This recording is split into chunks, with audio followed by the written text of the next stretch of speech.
and chirps softly. The cricket chirps back.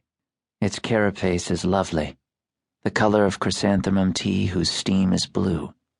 Its ferocious little face is shaped like a hatchet, and the beady eyes shift like a gangster, making Johnny smile.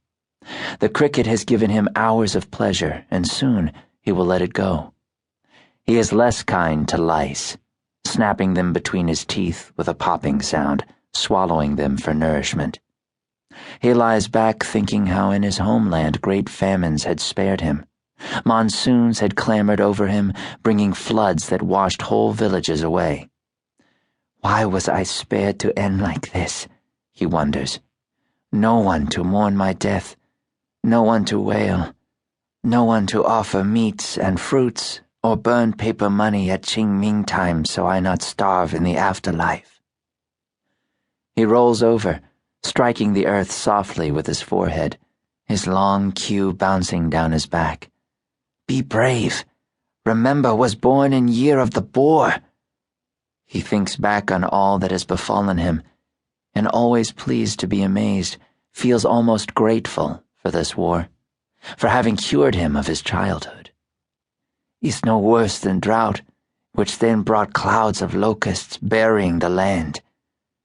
He remembers how they swarmed to 3 feet deep, devouring crops, then harnesses on oxen, handles on farm tools, how they layered the walls of houses until each house collapsed, then crawled down the throats of humans and laid their eggs, smothering them to death in the tens, then hundreds of thousands.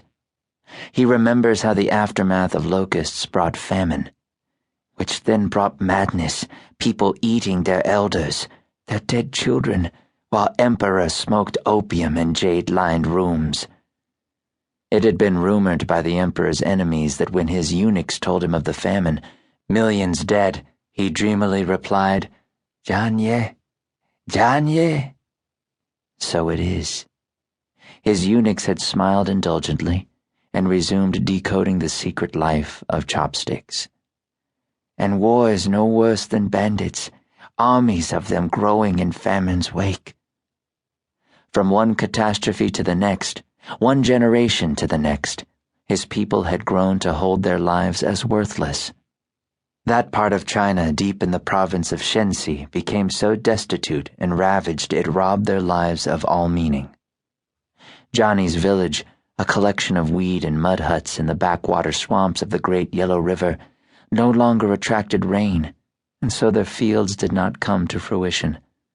Water became so rare, a mere bucketful was traded for precious flint and iron, with which men had created flames.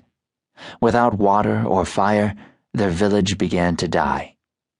When there was no dead flesh left to consume, people ate dirt. Johnny's mother grew dreadfully thin, and yet her stomach swelled. One day his father put his fingers down her throat and pulled out a worm, twisting and twisting until the ball of the thing was as big as a fist.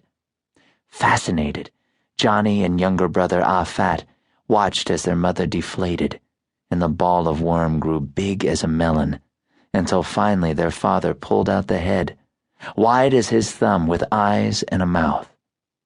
While their mother expired, villagers stretched the worm from end to end of the village, then hacked it in sections to be shared.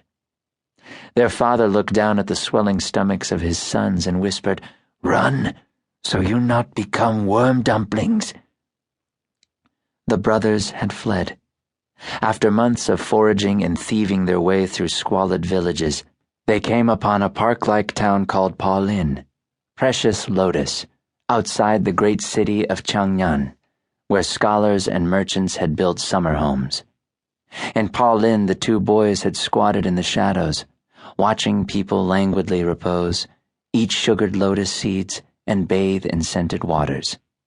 Even the lowliest citizens spoke in the scholarly tongue of Mandarin, and even the thieves comported themselves with dignity. It was such a wondrously civilized town that imperial censors and district magistrates from Qiangnan stopped their palanquins outside the town gates while retainers trimmed their ear hairs and nose hairs, clipped their toenails and fingernails, and scented their sleeves before they entered.